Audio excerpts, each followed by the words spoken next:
Dan, you have something cool. I do.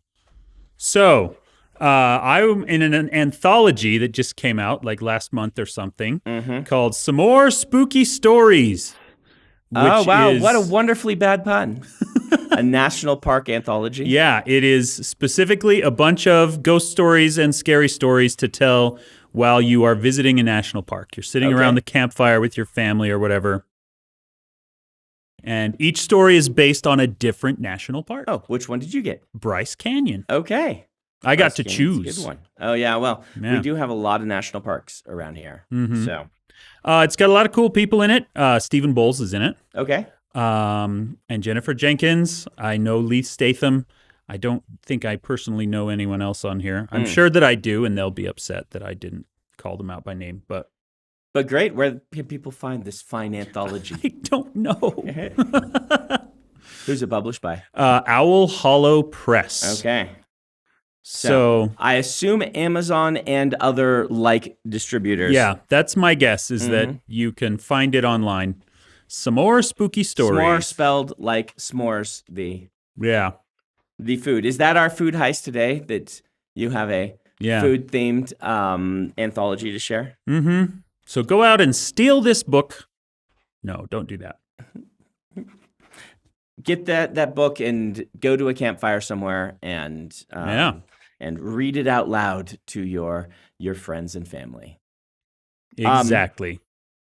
We're going to talk about something today that we know very little about. Yes. Which is always fun. We want to talk about Disney live-action remakes. We sat down and Brandon said, "Have you seen any of these?" And I said, "I've seen one." And he said, "Yeah, I've seen one." We found out you've seen two. I've seen two because I wasn't counting Jungle Book because it is mostly animated, so I don't think of it as live action. But the kid is live action, I guess. Yeah. Part of why I want to talk about, they count the Lion King one as live action for whatever reason. But part of the reason I want to talk about this is kind of just talk about why people like to hate these. What about them is bad? What about them is good? And kind of the general topic in Hollywood, because maybe 2 years ago-ish, maybe a year and a half ago, I was visiting Hollywood and visiting Joe and Anthony Russo, that I've come to know decently well through a mutual friend. And they showed me a cut of their new film, The Electric State, which I thoroughly enjoyed. It's a fun action adventure sci-fi film. Yeah. Greatest thing ever? No. Fun. And then I was like, that'll be fun when that comes out and people are able to see that and enjoy it. And then the internet decided to hate it long before it came out. And it currently has a 13 or 12% on Rotten Tomatoes. That's crazy. And I'm like, okay, is it the best film ever? No, it definitely has, some issues and things like that we could talk about, but I don't particularly want to talk about them. My friends made a fun movie. It's worth seeing. It's definitely not a 13%, right? Mm-hmm. And so I'm like, this is really interesting how the internet really likes to dislike things, and movies are failing or succeeding long before they come out, at least in the court of public opinion. I don't know if it'll be successful by Netflix metrics. And that's interesting. Like, I understand why people want to dislike the movie. And it would take a movie of some very serious merit to overcome that momentum. Mm-hmm. And so it's like, I want to talk about that. Like, people were really primed to hate Snow White. Yeah. And from everything I understand, it absolutely deserves it. But what's going on with the live action Disney remakes? What's going on with the internet deciding whether a film will be successful or not years before it comes out? And how, that whole self-fulfilling prophecy thing. It's all very interesting to me. Yeah. Well, and it's interesting to me that something changed the tide a little bit. Because the first couple of them, Cinderella and Jungle Book, people loved them. They made tons of money. Do you count Maleficent? I don't count it as a live action remake because it's like a spin-off. It's a different story. It's more like Wicked. It's like the secret truth behind it, where the other two are legit remakes. Yeah, those two were also critically acclaimed. People still talk about how good Cinderella was, the live action. And then the tides changed.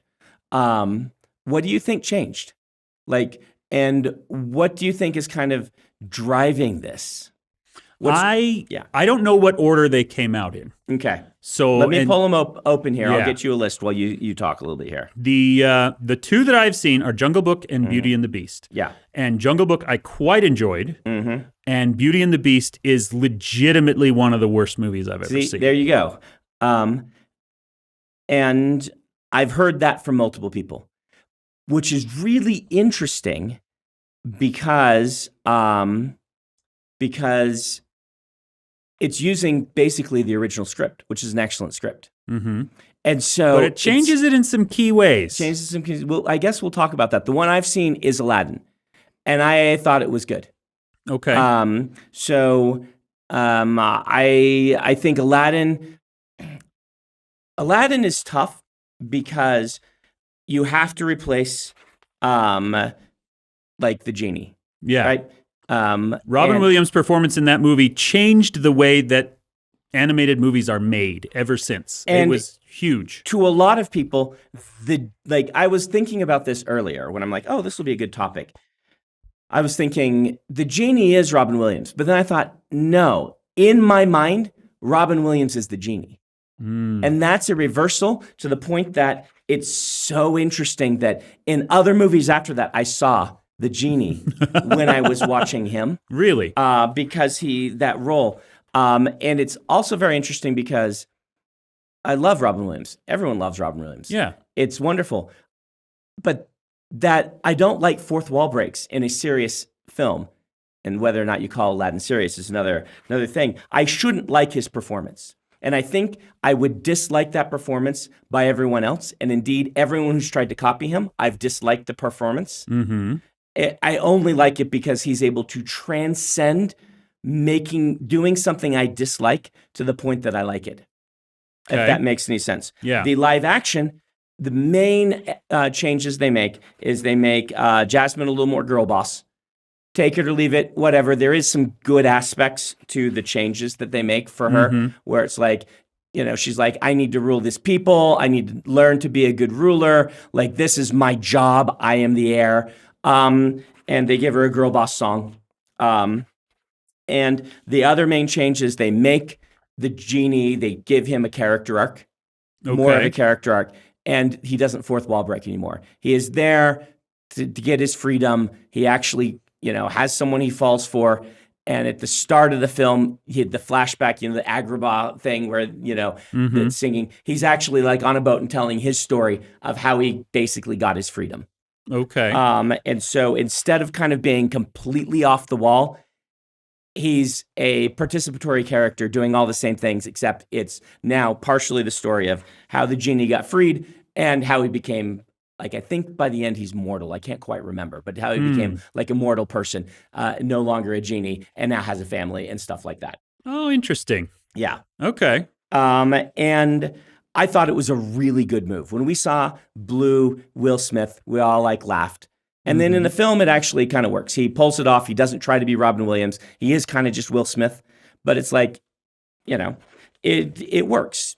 It's not going to replace the original, but I watched it. I'm like, hey, this is good. I'm glad I saw this. It is an interesting take on what is one of the strongest screenplays I've ever read by two of the best screenwriters that I know. Rocio and Elliott, who wrote Pirates of the Caribbean as well, and some of these I didn't know that. famous screenplays. They're very good writers. So okay. So anyway, I look at how can you take this original screenplay and do something with it? And taking Aladdin and making it live action, tweaking the genies thing was enough for me to say, hey, this justified itself. And normally we like remakes, like the number of Shakespeare remakes we get where it's like, take the original text, make it a new way. We tend to love those, but we tend to hate the Disney ones. Yeah. Why is the Beauty and the Beast one so bad? It adds some different things to the story. It girl bosses Belle as well. Yeah. Which isn't necessarily a bad thing. I don't think they did a great job of it. I'm not convinced Belle needed any girl bossing. she was already the strongest of the Disney princesses, Yeah. I think, which is a weird thing to say about Stockholm Syndrome. But Yes. But she even is the original worked very hard to be like, it's not Stockholm Syndrome, guys. We're trying really hard. We understand how this looks. There's a whole summer or winter here where they fall in love. Just go with us. She is smart. She takes control of her situation and of her destiny. She actively makes a lot of good decisions, which you can't say about a lot of the Disney princesses like Ariel. So yeah, I don't feel like they needed to change much, but they did. But that's mostly beside the point. I think the real failures that they made with that one were in the animation itself. Okay. It's very muddy. It's trying too hard to be realistic. Okay. You don't connect to the like Lumiere and Cogsworth and things in the same way, because instead of having cool cartoon faces that can emote, they have these weird, like they make it look like an actual candlestick is talking, and you cannot see facial expressions on it. So it's the same problem with the Lion King remakes, right? Yeah. Where I have had zero interest in seeing them because the eyes look so dead. Yeah. And things like that. I can understand that they're technological masterpieces. Some of the cool things that Favreau did filming them is just really interesting, at least with the first one. And so my friends on the technical side are like, wow, this was such a cool film to make. But at the same time, I'm like, I'm just not interested because the emotions don't come across as well, because they are specifically creating these digital actors that can't act. Yeah. And it really kind of deadens things. That's really interesting. So what do you think about this idea of, like, a lot of people when I go to threads about this are like, these are travesties against morality. There's a moral side to why you should not be making live action Disney remakes. What do you think of that? Well, my friend who's an animator, Meg Lloyd, she is absolutely in that camp. Yeah? Yeah. She thinks it is a shocking travesty against morality. And she's having the same reaction to like the How to Train Your Dragon movie that's coming up, which seems to be, based on the trailers, almost a shot-for-shot remake. It does. Which I think that she and a lot of people who work in that industry take as an insult to their industry and their art form. Like, this movie already exists. It is already awesome. Making it live action didn't add anything to it, and in some ways made it worse. So why do you keep doing it? Well, we know why they keep doing it. And you only need to look at the box office receipts. Yeah, right? they make money. I've got here the list. This list starts with the Jungle Book. So Jungle Book was no, that's like a December 94 remake. All right, we're just going to we're going to skip Maleficent and go to Cinderella. 200 million budget. No. Doesn't have its it didn't budget. cost that much. No. Oh, the budget's on the other side. Okay. So Cinderella is 95 million and made 543. Jungle Book, 175 against $1 billion. And then Alice, we'd forgotten the Alice ones, the Tim Burton Alice ones. Do those count as remakes? They felt like just a brand new take on the Alice in Wonderland. Beauty and the Beast was next, 160 million against 1.2 billion. Dumbo was a flop. Aladdin was 183 million against 1 billion.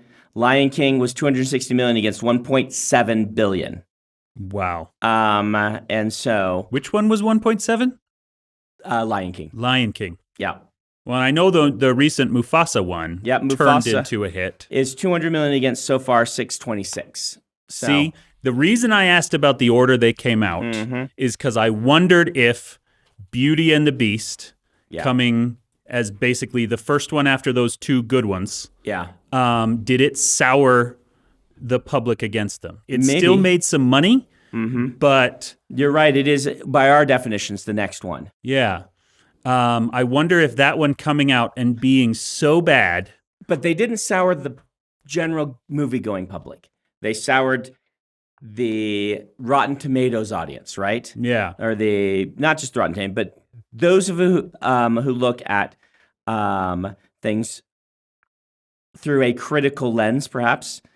because Cinderella's at an 84%.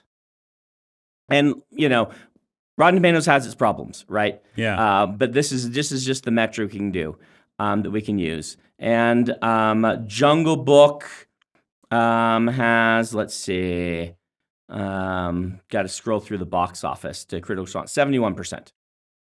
Yeah. So both fairly well received critically. And then we go to Beauty and the Beast, and I mean, it has a pretty decent. Oh, the 71 was Beauty and the Beast. I was on the wrong page. Beauty and the Beast has a 71%. 71. Yeah.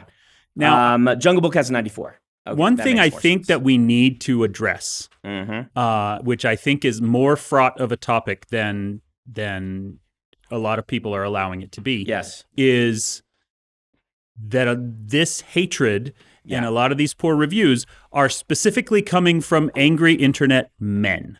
Yes. And, there was a hue and cry about the way that they tried to update Belle's character, the way they tried to update Jasmine's character.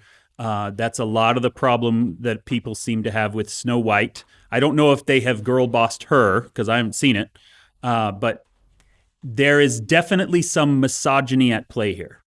But on the other hand, at least based on Beauty and the Beast, while I can respect the desire to make her into a fuller character, I don't think they did it well. Right. And in some ways, there is the sort of counter. So I'm not sure what this is called, but there is the knee-jerk response to make a character stronger by removing their flaws. And that is a potential problem that happens with these. And there's a potential there with Jasmine, right? Jasmine going out by herself into this was a bad idea. Right? Yeah. She is, I think, a pretty decent character, but she is also played by Jafar. And, making someone stronger by taking away their weaknesses also makes them less interesting. And there is that danger whenever you're kind of strengthening a character. But it has to be pointed out that as you read that list off, the ones that made tons of money were the ones that had a male lead or animal leads. No, I mean, Beauty and the Beast made good money. Did it? Yeah. Beauty and the Beast did good money. Cinderella did, it was just starting it, but it made good money. I'm going to disagree with you there. I'm going to disagree with you that, Beauty and the Beast made more than Aladdin. Oh, okay. Then I'm wrong. Yeah, I think you're just wrong. Okay. Lion King made the most money because Lion King is the most popular, successful of the Disney Renaissance. It's the one that most people went to see, and it's Hamlet. It's got the strongest story structure. Of all of them. That's just now. I do think there is some complaining about this that may be undue, but I also think part of it is this moralizing on remaking, which is fascinating to me. Do you agree that the moralizing, that it is immoral to remake these wonderful things in some way? I don't think that it is immoral to do it. Okay. I think remakes can be really interesting. You mentioned the Shakespeare thing. Yes. I love seeing, here's Richard III, but they're, during the Nazi occupation. Here's Richard III, but they're in space. I think those are really interesting. So again, I'm playing devil's advocate here, the mere fact of what does this look like if we do it with live actors?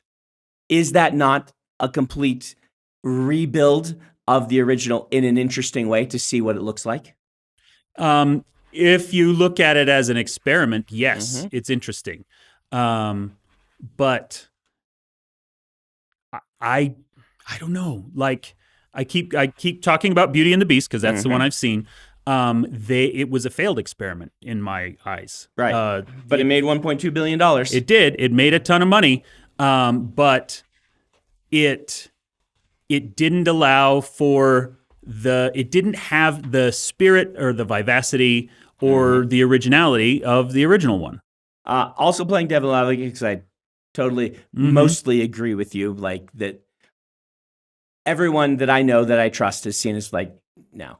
But the ones where they tried to go further afield Mm-hmm. are the ones that are the worst, the least successful.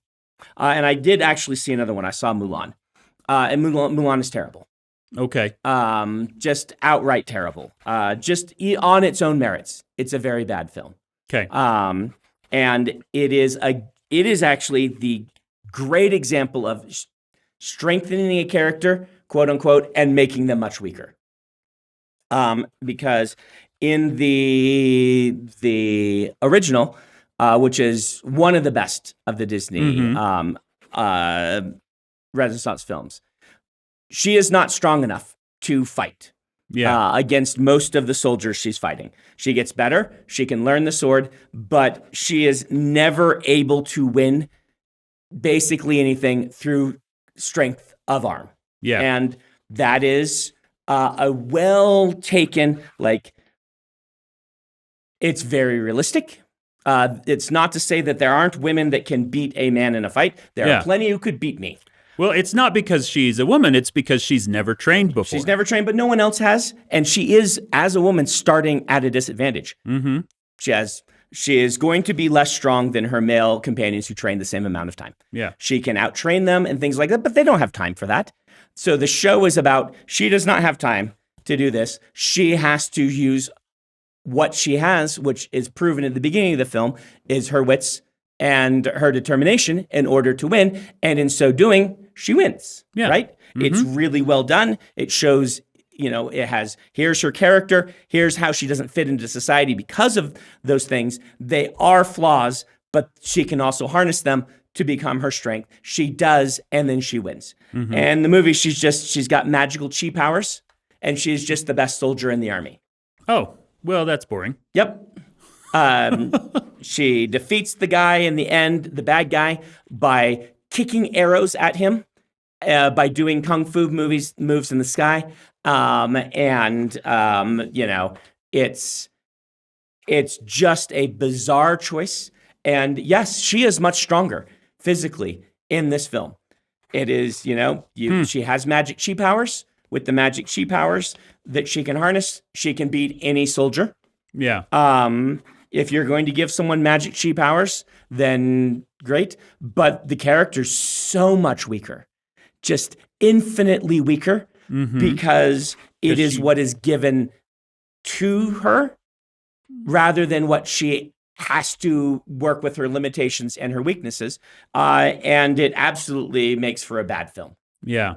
Well, and I can see the thought process behind it. Yes. I can see them saying, let's make a wuxia movie. Yep. Let's do this. It'll be super cool. Yeah. And trying, as we said in the beginning, to go kind of against the grain, to try to make an unfaithful adaptation on purpose by creating a new thing. And people complain about Beauty and the Beast and like The Lion King and stuff. It's like, why do we need a shot-for-shot remake? So you have this director and team that are making it who wisely say, well, this is what everyone's complaining about. Mulan is already a pretty darn near perfect movie. I would call it a perfect movie. Mm-hmm. So let's just take a different take on the original Mulan myth and use some themes from the thing. But it and Dumbo and Pinocchio and the ones that they did that with are all pretty bad. So what's going on there? Why are the ones that they try to do that on bad, and the ones where they just take the original screenplay, you didn't like it, but they did really well. It did make a lot of money. Mm-hmm. I don't know. I don't know why that is. I think a lot of this has to just be laid at the feet of poor movie making. Just straight up. Like you said, Mulan is just not even a good version of what it was trying to be. It might be, because if I take off my devil's advocate hat and now work with you instead of against you, it might be that, look, we've got this source material. We're both hampered by it so that we can't do the coolest things we want. Mm-hmm. But we also aren't able to take the best things from it because they are so recognizable and identifiable that we have to go somewhere else. And so we can't take the great parts about that, We can't have Donny Osmond sing and have the great training sequence and things like that. But we have to keep this structure to an extent, or it won't be recognizable as Disney's Mulan. And so you just get the best of both worlds, and you get maybe some stuff by committee and some filmmakers who are good filmmakers and some writers who are good writers, and together it just doesn't come together. Yeah. And I wonder if that's kind of just part of it. It's like damned if you do, if you damned if you don't. If you follow the script exactly, it's just going to be a quote-unquote soulless remake. But you can't really make something new of it unless you go really far afield, like Maleficent, but you're not allowed to go that far. Yeah. I admit that I did not see Mulan because I heard that they were not doing the music and that they didn't have Mushu. Yep. We should totally watch that for Bad Movie Night. It is bad enough to be good. But can I move this back to talking about the Electric State for a little bit? Yes. Because it was very interesting to me after watching the movie and then going online. The movie is famously expensive. Netflix spent just a large amount on it. Part of this is because people, I would guess, I don't actually know the money behind the scenes. People don't understand that Netflix productions have to be more expensive than the production would be for Hollywood because there are no residuals. And so they have to account in the budget all the things that would be residuals in a Hollywood production. Yeah. And so when people say, this is $320 million, why is this the most expensive movie basically of all time? This doesn't make sense. Well, it doesn't make sense because Hollywood is hiding a lot of that money. And it's not accounted against the budget. And Netflix has to be because that's the only amount that will be paid for it. And then the rest. And so my guess is that's part of why. It is not more expensive than other films that you're watching, but it has to account it in the budget. But people are like, it's super expensive, and they were so eager for it to flop. They so much want it to flop. And it's interesting because there's been a lot of talk about Netflix dual screening, Netflix producing slop and unmemorable things. And I think it's kind of self-fulfilling. So if you don't know what this is, there's been a lot of talk that Netflix realizes that people dual screen their films. They don't watch the film just on its own. They always have their phone out. And so because of that, there is talk, I don't know if it's true, that Netflix instructs people to repeat story beats and things more often I've heard that. to deal with dual streams. As far as I know, I didn't talk extensively, but seeing some of the process of Electric State, there was none of that going on. But there is that. There is this sense that people are mad that Netflix spends all this money and then the movies are so unforgettable. But they are also dual screening while they watch these things, which is making them unmemorable. They're also not watching them in the big theater experience. And so I feel like there's a momentum behind self-fulfilling that these films are worse than Hollywood films because of the viewing experience as much as whether or not the narratives and things are bad. Yeah.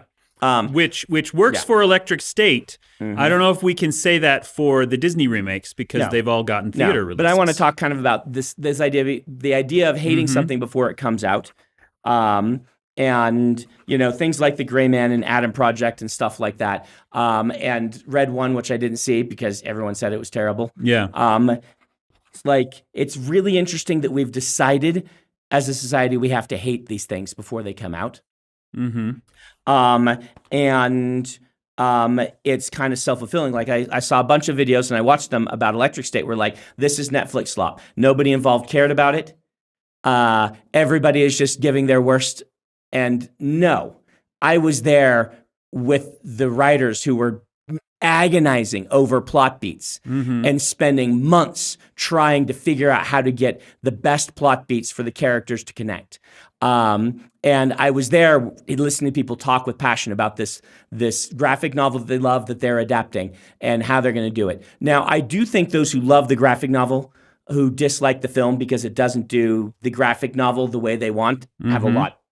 I hadn't read the graphic novel. Yeah. I'm not at all saying you guys are wrong.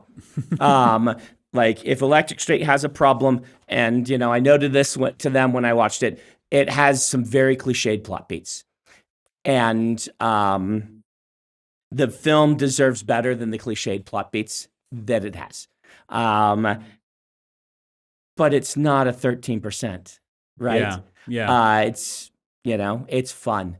It's got great visuals. I honestly think Chris Pratt is hilarious in it.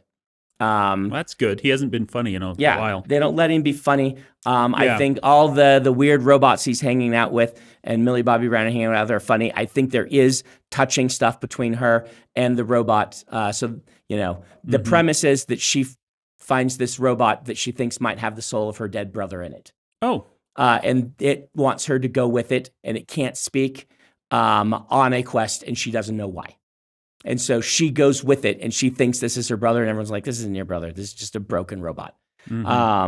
And it's got these very interesting visuals of a world following a robot war, but the robot war was working robots against humans. And so there are things like Mr. Peanut, the robot designed in the shape of Mr. Peanut, because they were all, so they're not war robots. And so there's this like weird disconnect between we were fought back against by the mail bot that delivered our mail versus the death robots that we normally see. And that's kind of the fun premise. And things like that. And again, some cliched plot beats. They're aware of them, I think, and things like that. What is it about like that it's so much fun? And I've, been part of this on other films, to hate something and then to have that feeling of, I knew I was right, it was going to be bad. Self-fulfilling, the thing when it comes out. The one that I really want to see that I previously had no interest in is the new Mufasa movie. Okay, yeah. Because that was preemptively hated. Yes. And then somehow in theaters managed to rally. It had several weeks, and then it came back, and it made its budget, and it made profit. And something about that movie convinced the haters. With songs by Lin-Manuel Miranda. Oh, really? I believe so. Let me double check on that. But I believe this is the film that he could not come back to Moana 2 for. Oh, okay. Because, let's see. Because he was doing that one. Was I right? Yeah, and Lin-Manuel Miranda would write the songs for the film. And so it's like, he's a good songwriter. I haven't seen it either, but that's really interesting. It plays into this whole idea of expectation is so important to what makes a film successful or a story successful. If you have super high expectations, it can actually make a film feel worse. If you have super low expectations, you start to find fault immediately, and then you stop buying in, and then you're not willing to buy in to what the film is doing, and then you don't enjoy it either. It's so interesting that what you need is kind of middle expectations, and then for a film to blow them away, for a film to do very well. Yeah, and I'm not saying if people saw Electric State and didn't like it that they're even wrong. Yeah. Right? People can like or dislike anything. Yep, exactly. We're talking about liking or disliking it before you've seen it. Before you've seen it, because you want it to fail, because it's more interesting on the internet for things to fail. And that's just really interesting to me. Yeah. And as a creator, it also terrifies me, right? Yes, indeed. That if I make a Mistborn film, whether it's successful or not will largely depend on what the internet decides about it years before it comes out. Yeah, which is rough. Oliver had a comment. Oh, Oliver, come join us. Okay, so what I was going to say... Say it into the microphone. What I was going to say is, if you're on the topic of movie remakes, live-action movie remakes, then you could talk about the Minecraft movie.